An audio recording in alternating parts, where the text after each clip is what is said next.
Good morning. Yesterday, I actually heard the announcement of the cancellation of national mourning, which I believe, to me, the talking and the utterances of the president was excellent. But the decision to cancel the national mourning is actually a fulfillment of what I've been referring to on this volume, the open letter to Dr. Levi Mwanawasa. In this letter, on page 05, which I said, then Zambia will remain without a king before God, and no one will unite the nation.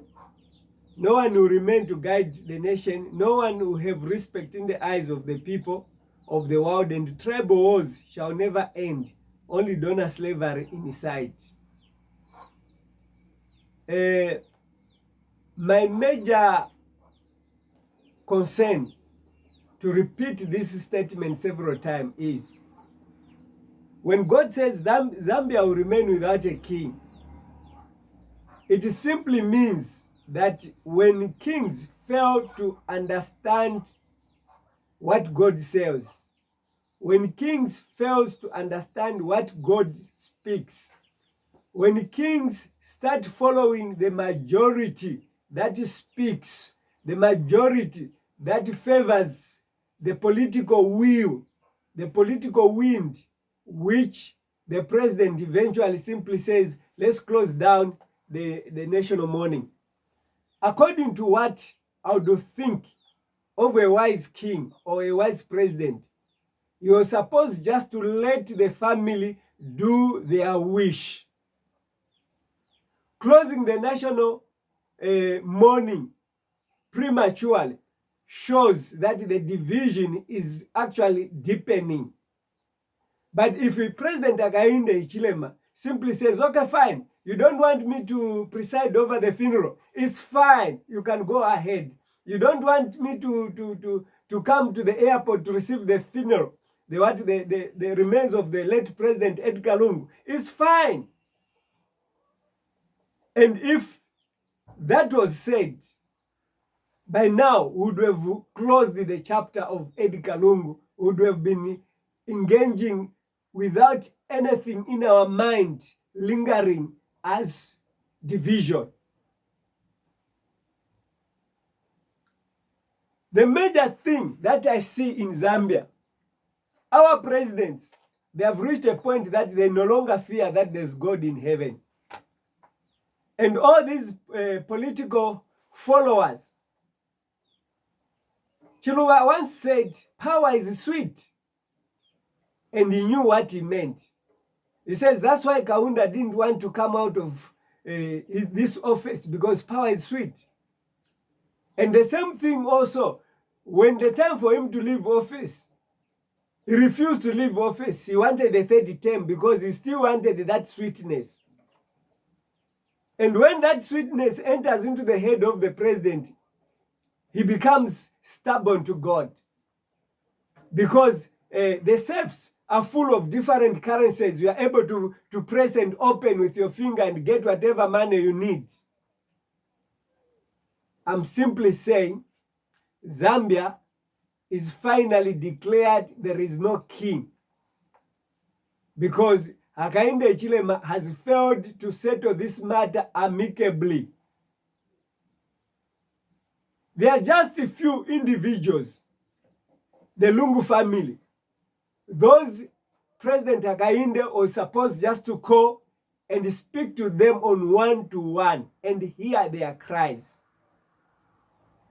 Furthermore, when I'm talking about writing off all political opponents that have been caged in prison, that are in exile because of donor aid-funded arrests,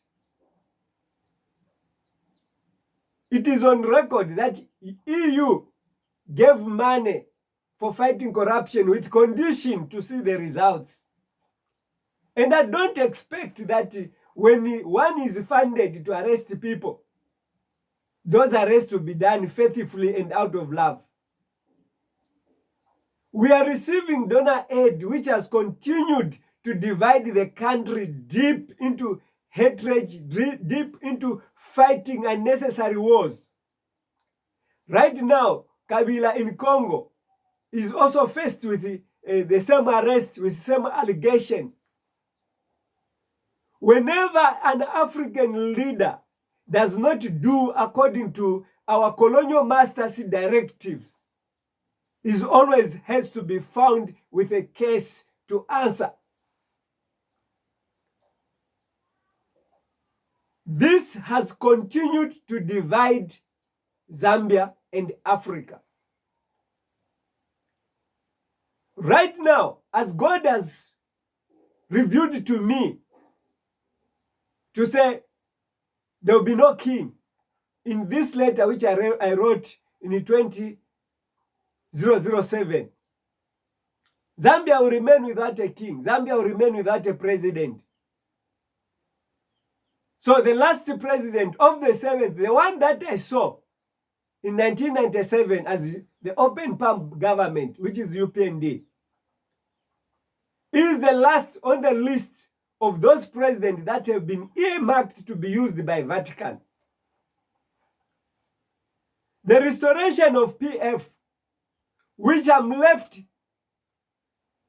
with a choice to anoint a person that will accept to defend God's agenda of uniting Africa, to defend God's agenda of living as brothers.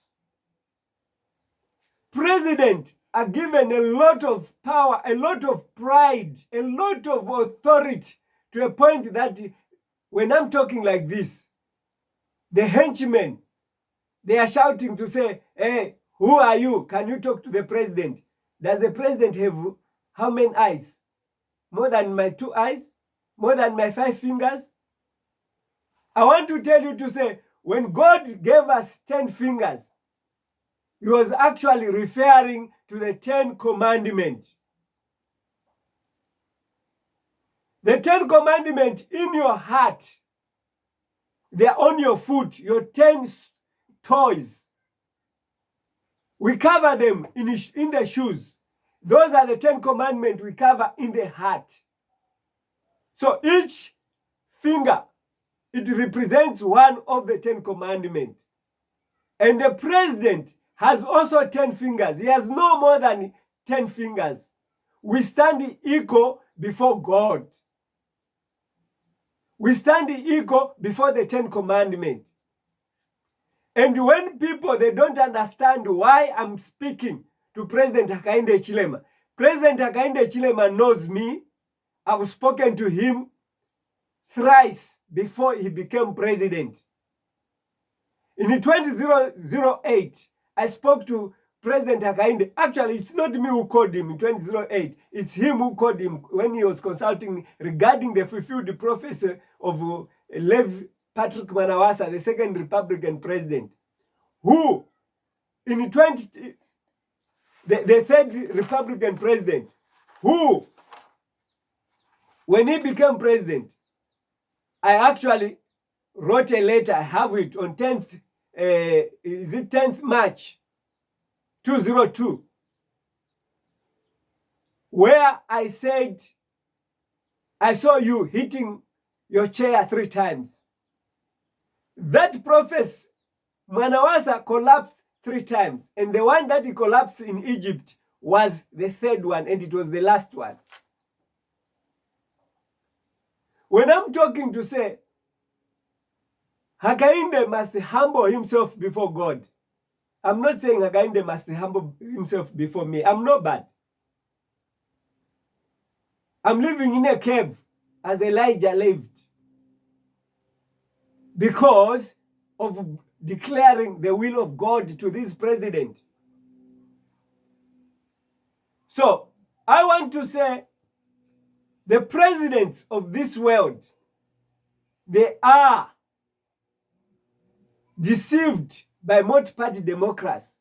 They don't understand that whatever we listen on the radios, whatever we listen on our TVs, whatever we listen to, whosoever talks to us, they are being positioned, they are sitting with us. Our colonial masters, they are even have trained our fellow black people, our African people, to hate those who speak the truth because they are receiving money.